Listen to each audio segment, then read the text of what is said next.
entre dans une ère perturbée, avec des crises, avec des changements, avec des choses qui ne seront plus comme elles étaient avant sur les modèles écologiques. Mais pour autant, il faut arriver à tracer une voie qui est une voie qui soit optimiste pour l'avenir de l'humanité et pour l'avenir de nos communautés. Il faut que cette résilience, elle prenne la position de concilier les enjeux qui sont ceux du changement climatique avec un enjeu humain, social, économique, parce qu'il faut que cette résilience, elle soit aussi au service des hommes.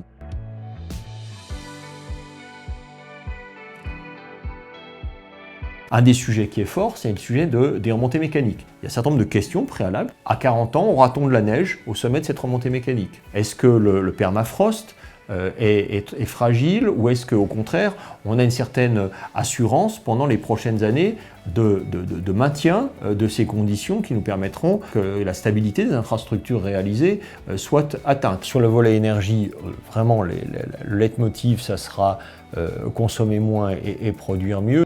Ici, dans la vallée de Chamonix, nous produisons 115% de l'énergie que nous consommons. Donc on est exportateur net d'énergie verte, comme de la petite hydraulique.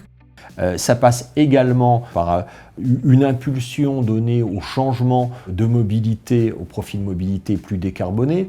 C'est vrai pour le soutien qui est donné aux ferroviaires, une des principales compétences de la région Auvergne-Rhône-Alpes, avec le développement des réseaux TER, avec le développement également des mobilités alternatives. Il y a un gros travail qui est fait sur les mobilités douces, sur le développement également de tout ce qui pourra à l'avenir être travaillé sur la mobilité électrique.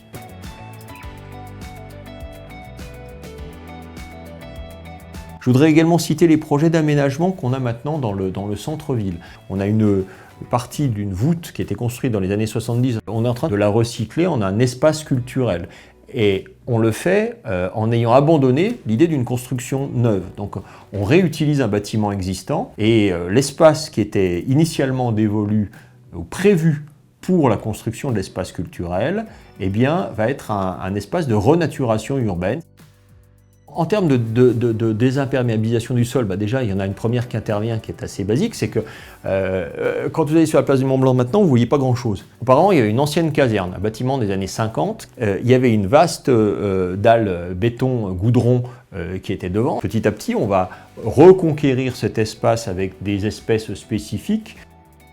La thématique globale du climat, c'est le lien très transversal qui devra être fait sur l'aspect justement changement climatique et impact sur l'ensemble de nos politiques publiques en matière d'aménagement, en matière d'environnement et de transport notamment. Donc une action transversale.